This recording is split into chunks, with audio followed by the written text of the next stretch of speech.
¿Qué le parece si escuchamos palabra de Dios en esta hora?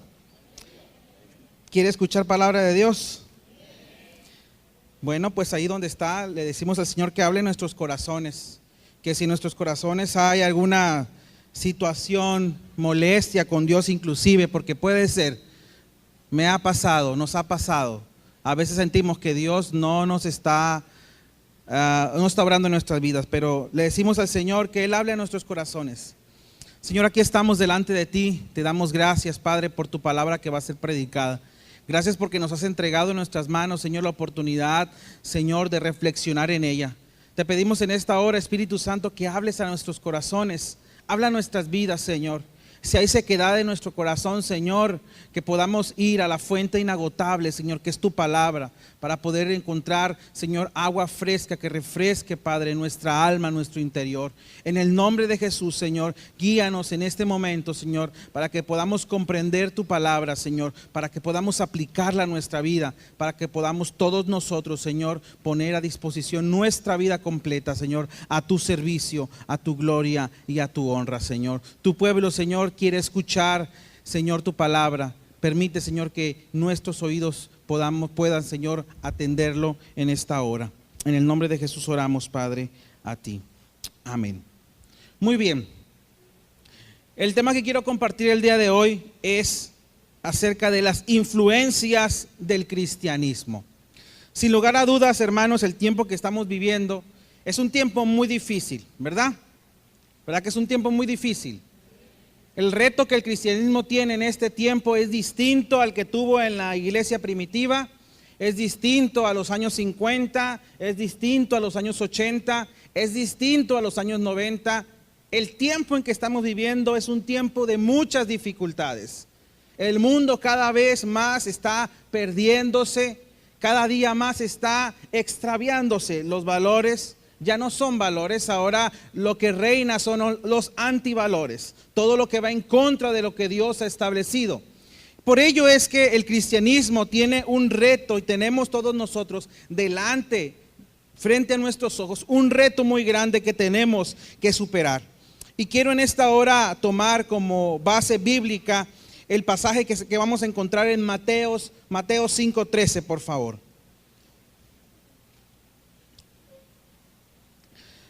Mateo 5:13. Es un pasaje muy conocido. Vamos a ver qué Dios nos puede hablar a través de este versículo nuevamente. Dice en la Nueva Traducción Viviente: ustedes son la sal de la tierra.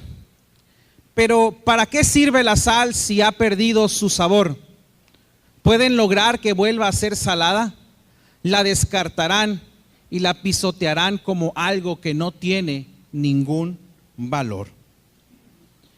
Este pasaje que Jesús, en palabras de Jesús, es la culminación de uno de los pasajes más importantes en tu predicación en la tierra, que es el sermón de la montaña, el sermón del monte, que empieza a redactarse desde el capítulo 5.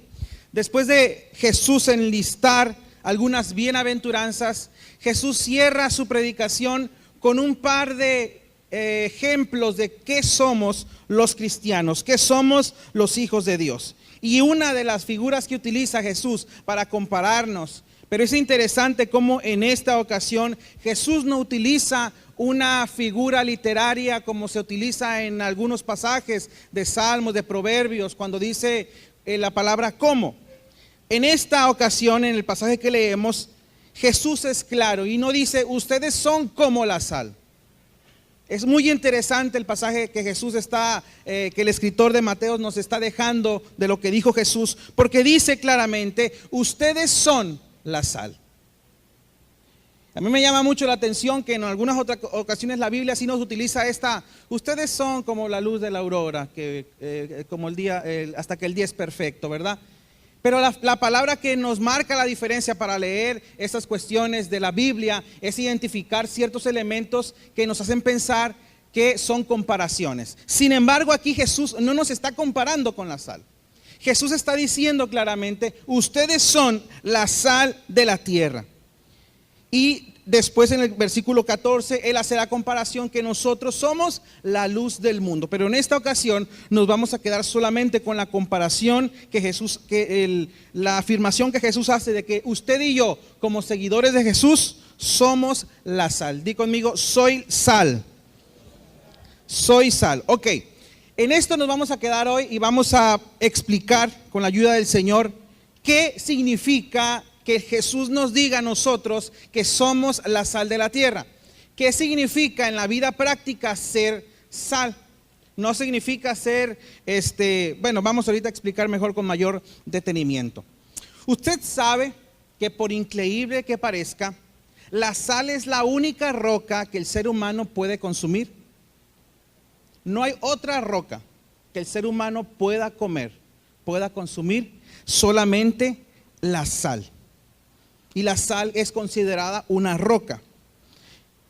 Hay muchos valores que se le ha dado a la sal a lo largo del tiempo. En algún momento la sal era tan valorada que era un medio de pago entre las transacciones o los comerciantes. Inclusive la palabra salario procede de la palabra sal, una forma de pago. La moneda, en otras palabras, era la sal. No, ahora aquí nos paga con sal, ¿verdad? Si la bolsita de medio kilo vale 3 pesos, ¿verdad? Pero en algún tiempo era tan valiosa, y sigue siendo valioso porque sigue siendo importante la sal en las diversas actividades en las cuales se utiliza, pero en algún tiempo la sal es tan importante para el ser humano que es un medio de pago, es una moneda. Es una moneda en la cual era considerado de mucho valor. También, antes de que la refrigeración llegara, antes de que los refrigeradores existieran, hay una forma artesanal de mantener las carnes bien. Inclusive hay una forma de cocer las carnes que es en base de la sal. ¿Quién ha cocinado alguna vez o ha hecho alguna manta, por ejemplo, de pescado, del pescado, verdad? Es a base de sal y se cose, ¿no? Y también la sal hace que muchas bacterias o microbios no se reproduzcan en ciertas comidas.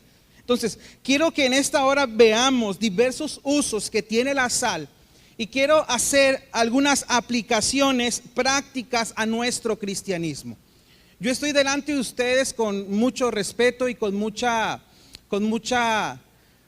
temor para poder explicarles en esta hora que delante de nosotros tenemos un reto bien grande al ser llamados hijos de Dios. Es un privilegio. ¿Cuántos consideran que ser hijos de Dios es un privilegio? Es un privilegio. Pero también implica una gran responsabilidad. Y de la responsabilidad que significa ser cristianos, hoy yo quiero hablarles en el nombre de Jesús. ¿Quieren escuchar el mensaje? ¿Quieren atenderlo en esta hora? Bueno, cuando Jesús estaba hablando, Jesús les dice que son la sal de la tierra, son la sal del mundo, y que a través de las mismas aplicaciones, la misma forma en que se utiliza la sal en el uso común, en la vida cotidiana, también había algunas comparaciones que nosotros como sus hijos, como sus seguidores, deberíamos de poner en práctica. A través de esta comparación de la sal y el cristiano, se puede identificar algunas influencias del cristianismo que debemos de tener hoy en este tiempo en Cabo San Lucas. Y la primera influencia de la cual yo quiero hablar, la primera influencia que yo encuentro en esta comparación acerca de que nosotros somos la sal de la tierra, es que la sal en el uso común da firmeza y estabilidad a la sociedad. De la misma manera que la sal preserva los alimentos, los mantiene que no se echen a perder. Es interesante cómo esa misma comparación de que el uso que tiene la sal en el uso común y que Jesús nos hace la confrontación de que nosotros somos la sal de la tierra, tenemos una responsabilidad muy grande de también dar firmeza y estabilidad a una sociedad que no sabe de valores y que no sabe de las cosas que Dios les ha preparado. Usted y yo tenemos la responsabilidad, hermanos, de poder con nuestra vida práctica conservar los valores del reino, la ética de Dios para la humanidad. La iglesia no solamente no somos una comunidad de creyentes que está aislado y en una burbuja. Por mucho tiempo pensábamos, y yo lo he escuchado en algunos momentos, que como si la iglesia no se alejara del mundo para no convivir con el pecado, de una manera que se crea una burbuja y un aislamiento. No. La iglesia, usted y yo estamos en este mundo, vivimos en este mundo y convivimos con gente que no ama al Señor y que practica el pecado. Y lo interesante de esta dinámica de convivencia con el pecado, y cuando digo convivencia, no estoy diciendo que lo practicamos, sino que estamos en constante contacto con personas que no aman al Señor y que por lo tanto están cada vez más practicando cosas que no tienen que ver con la palabra del Señor. Y nosotros estamos en ese contacto con el pecado, estamos en el mundo, dice la palabra del Señor, pero ¿qué? No somos de este mundo. En medio de este mundo de pecado, en medio de este mundo de antivalores, en medio de este mundo que a lo bueno le llama malo y a lo malo le llama bueno, la iglesia necesita dar firmeza y estabilidad a una sociedad que no sabe distinguir entre su mano derecha y su mano izquierda. ¿Me doy a explicar? En medio de esta sociedad, el Señor a usted y a mí nos ha plantado y tenemos una responsabilidad. Tenemos una responsabilidad de promover los valores cristianos. Y es tan fácil y tan sencillo, pero a veces se nos olvidan cosas tan básicas y tan elementales. El cristiano debe de distinguirse por ser un hombre y una mujer honesto, honesta. La honestidad es algo que debemos de promover y practicar. La transparencia, la honestidad, una forma de pensar sano, bueno, dice la palabra del Señor. Hay tantas cosas que a veces practicamos que, hermanos, no tienen nada que ver con la vida cristiana. Y en vez de darle firmeza y estabilidad a la sociedad, lo que hacemos es que la gente crea que todos los cristianos son como alguien que ha hecho algo malo. La frase es muy común. Y eso que es cristiano, ¿lo han escuchado o lo han dicho, verdad? Yo creo también. ¿Qué dicen? Mira, y eso que es cristiano. Imagínate si no fuera. A lo mejor fuera menos, ¿verdad? ¿Por qué?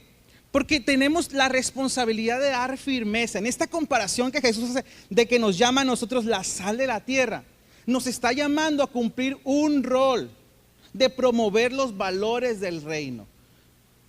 Es tan fácil. Si por alguna razón nos pasamos un alto y el tránsito nos detiene, no hay vuelta de hoja. Tránsito, agente, hágame la infracción. No hay vuelta de hoja. No, pero mire, quiero ayudarte, te dice la gente de tránsito, ¿verdad? ¿Cómo te puedo ayudar?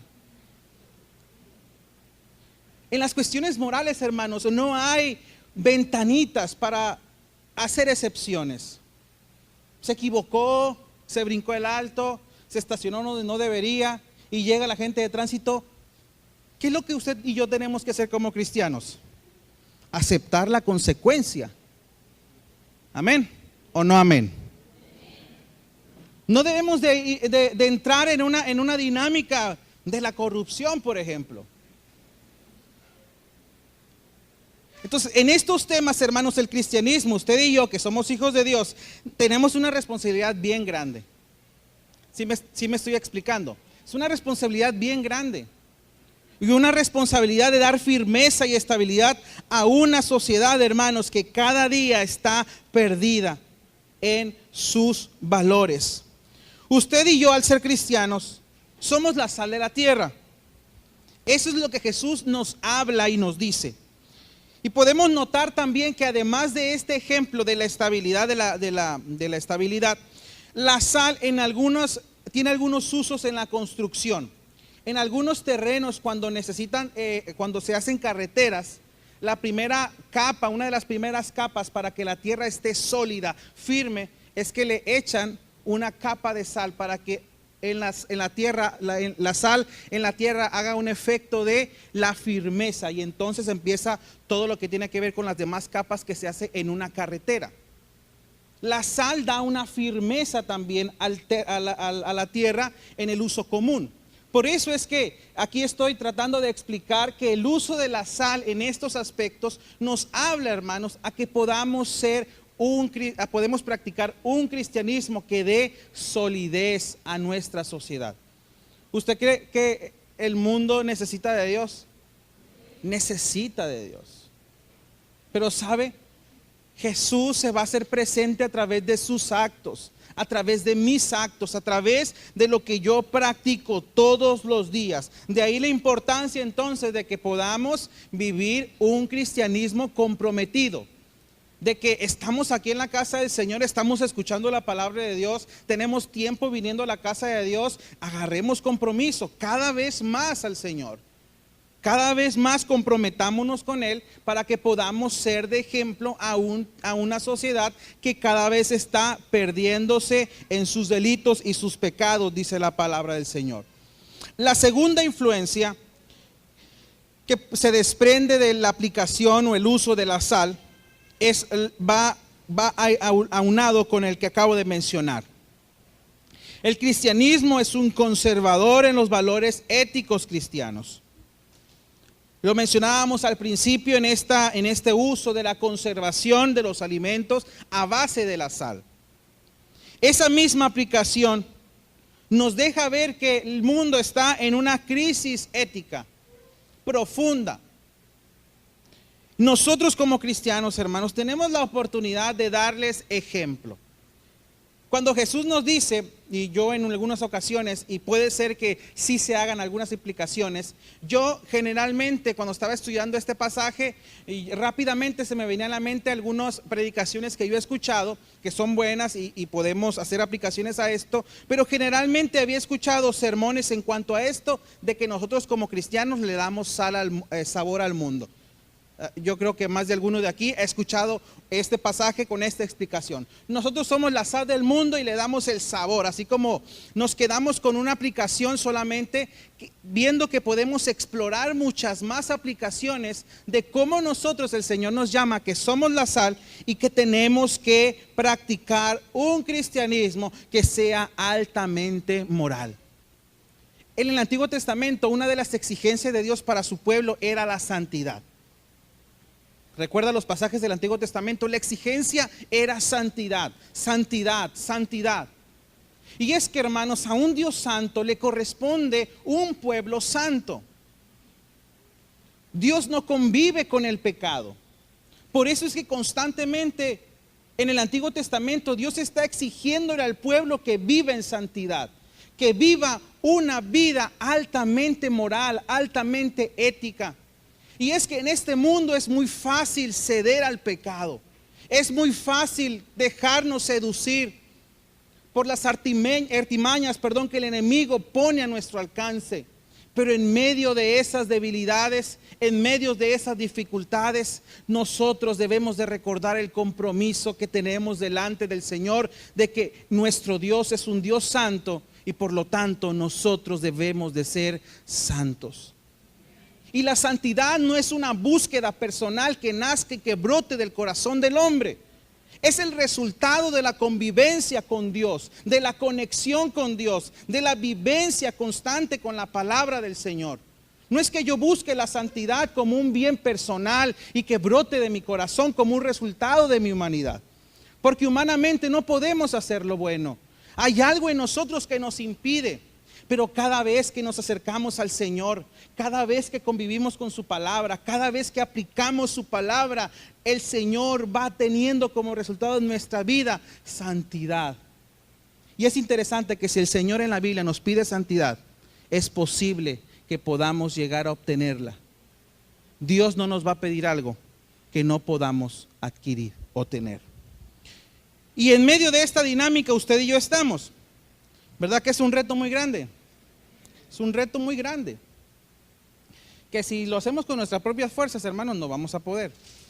Por eso tenemos que estar constantemente apegados a la palabra del Señor. Constantemente podamos estar unidos a Él.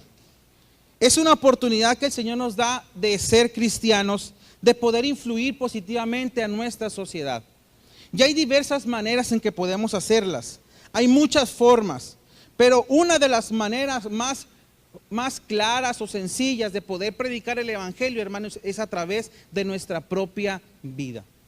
La gente nos está observando, la gente nos está escuchando, sabe cómo eres, sabe cómo piensas, te conoce. Y es una responsabilidad que tenemos porque las personas nos identifican y saben si hay un verdadero hijo de Dios que está actuando o es alguien que está viviendo un cristianismo con ligereza. Por eso es que la vida práctica, hermanos, del cristianismo, y Santiago, que hemos comenzado a estudiar este libro, es un libro que nos da muchísimos consejos sobre la vida práctica del cristiano. En medio de este tiempo, en medio de todas las dificultades que hay, Dios nos está llamando a poder ser un conservador de los valores en nuestra sociedad. Cada vez está más fuerte el pecado, pero nosotros necesitamos hacer lo que nos corresponde, y lo que nos corresponde también, hermanos, es poder vivir un cristianismo que sea altamente moral. Amén. La tercera influencia que yo quiero comparar y quiero detenerme un poquito más en ella es que la sal, en el uso común, también tiene un uso de curación. Una de las propiedades de la sal es que se usa en algunas heridas para que algunas bacterias no se desarrollen y puedan mantenerse limpias mientras se hace otro tipo de curaciones. ¿Lo sabía? Algunos han practicado alguna curación de este tipo. Es muy sencillo. Pero qué interesante es que esta aplicación de la sal, y que Jesús nos llama sal de la tierra, es que nosotros tenemos una responsabilidad, una influencia que debemos de hacer para nuestro mundo. Debemos de ser un agente de sanidad. Así como la gente está en sus pecados, así como la gente no está todavía conociendo al Señor, hay profundas heridas, hermanos. Y así estábamos nosotros, ¿verdad? Sin Cristo estábamos heridos. Estábamos completamente apartados de Él, apartados de Dios. Pero en este sentido, cuando hablamos de la sal, estamos hablando de que también como cristianos tenemos una responsabilidad de ser agentes de sanidad al mundo. Y puede ser en diversas aplicaciones. Pueden ser desde orar por alguien que está enfermo, una enfermedad física, o también para que el Señor haga y sane heridas en el corazón, heridas que no se ven. Hay heridas profundas en el corazón de las personas que necesitan ser sanadas. Usted y yo como cristianos, el Señor nos llama a ser agentes de sanidad. Que podamos ser, hermanos, enfermeros, médicos, que podamos llegar con las personas para ofrecerles a ellos lo que un día recibimos del Señor, que es sanidad. ¿A cuántos el Señor les ha sanado el corazón? Antes éramos de diversas maneras. Pero cuando el Señor ha sanado nuestro corazón, nuestra vida se ha tornado distinta, diferente. Por eso es que nosotros tenemos que hacer lo que está en nuestras manos por alcanzar a aquella persona, vecino, familiar, que todavía no conoce al Señor. Que todavía, hermanos, están enfermos del alma. Que todavía necesitan tener un encuentro con el Señor profundo. El Señor nos llama a ser agentes de sanidad. Y no es otra cosa que ser agentes de esperanza. ¿Cuántos de nosotros hemos encontrado y hemos atendido a familiares, a matrimonios, que dicen, hasta aquí llegamos, ya no podemos más? Pero cuando llega alguien de parte del corazón de Dios y le dice, y les da una esperanza, y ellos se dejan trabajar por Dios, el Señor hace la obra en sus corazones. Nosotros hemos sido llamados entonces a ser agentes de sanidad, agentes en los cuales podamos ofrecerles lo que un día recibimos del Señor, que el Señor pueda sanar el alma de las personas. Eso significa ser sal de la tierra también. Significa llevar un mensaje de esperanza, significa llevar un mensaje a aquellas personas que están desahuciadas, que ya no tienen esperanza, que se han cansado por vivir, que se han cansado de la vida, que no aman la vida. Personas que están a punto de decidir, de tomar una mala decisión, de quitarse la vida porque se han cansado de vivir. Pero usted y yo tenemos un trabajo que hacer, ser sal de la tierra y decirle, hermano, hermana, amigo, amiga, mira, lo que tú estás viviendo, lo que tú estás pensando hacer, no es la salida correcta. Hay una esperanza para tu vida. Hay alguien que pagó el precio para que tú no vivas de esta manera. Y entonces Dios empieza a trabajar poderosamente en la vida de ellas. Pero eso lo vamos a comprender en la medida que usted y yo caigamos en cuenta, hermanos, de que somos agentes de sanidad para un mundo que está enfermo del alma, para un mundo que está cada vez enfermo, un mundo que necesita un Salvador.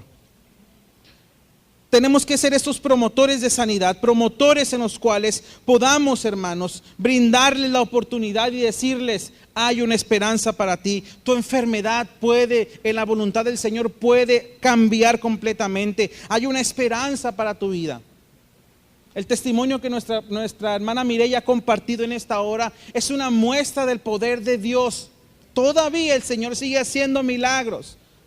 No pensamos que el tiempo de los milagros se ha acabado. Continúa presente, continúa vivo en la iglesia. Porque la palabra del Señor claramente nos dice que los que siguen al Señor, los que continúan las pisadas del Maestro, nos seguirán las señales, los prodigios, las maravillas y aún cosas mayores, dice la palabra del Señor, que haremos.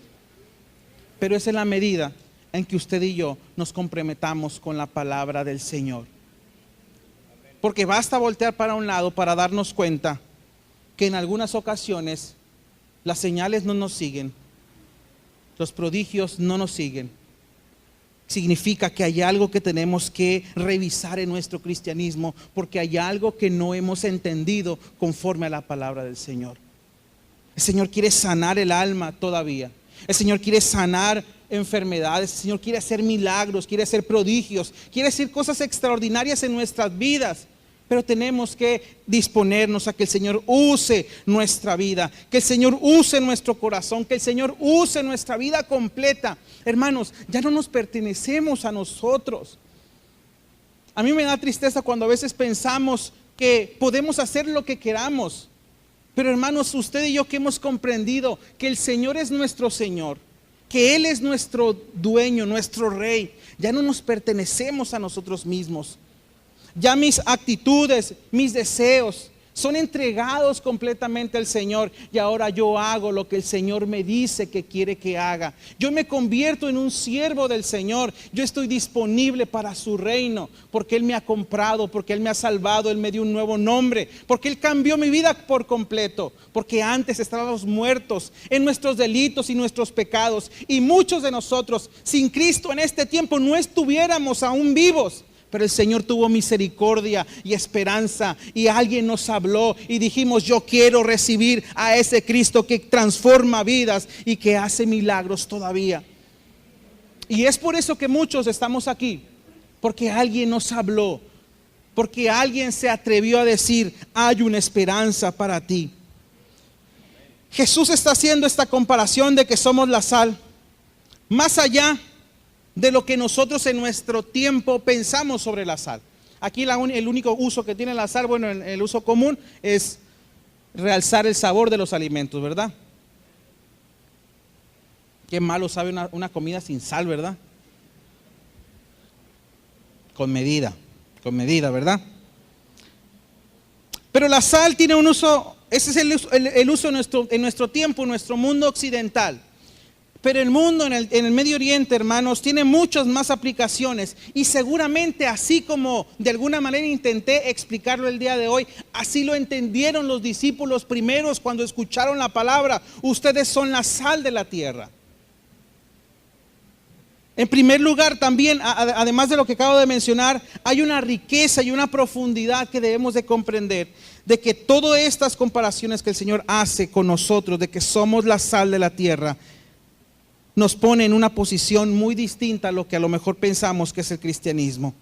Damos firmeza a la sociedad, que se conserven los valores éticos y morales, que no es otra cosa que santidad del Señor. Pero sobre todo, hermanos, nos convertimos en agentes de sanidad, que podamos ministrar al pobre, que podamos ministrar al necesitado, que podamos ministrar al desamparado, aquel que no tiene esperanza, aquella mujer que se ha quedado sola con hijos, aquella mujer que sufre violencia en su casa, aquel hijo que ha sufrido violencia en su casa, aquella familia que se está a punto de desintegrar, aquel matrimonio que se está a punto de destruir. A ellos tenemos que ministrar. Usted y yo somos la sal de la tierra. Somos la sal de la tierra. Tenemos una responsabilidad enorme sobre nuestra espalda.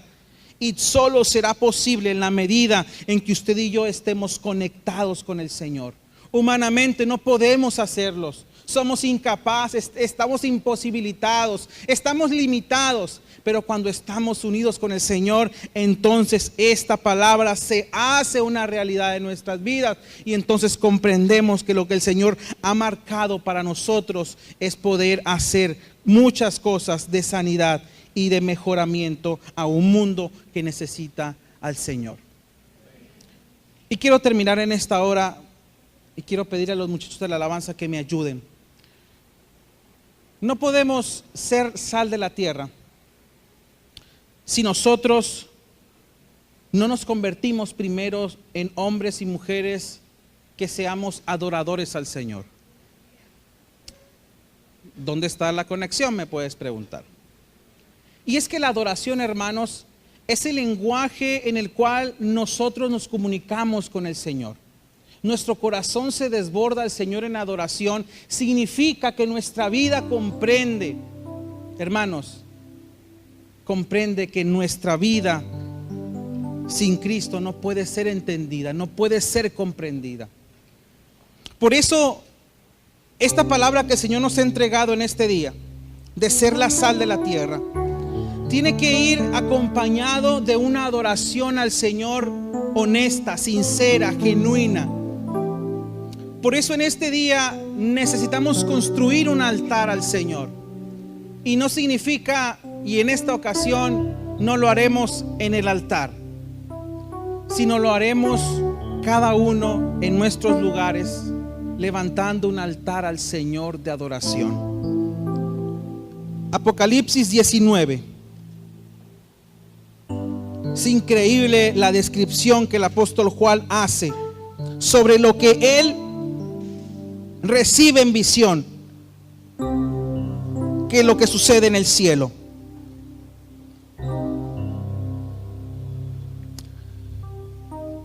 Después de esto oí una gran multitud en el cielo que decía: aleluya, salvación y honra y gloria y poder son del Señor nuestro, porque sus juicios son verdaderos y justos.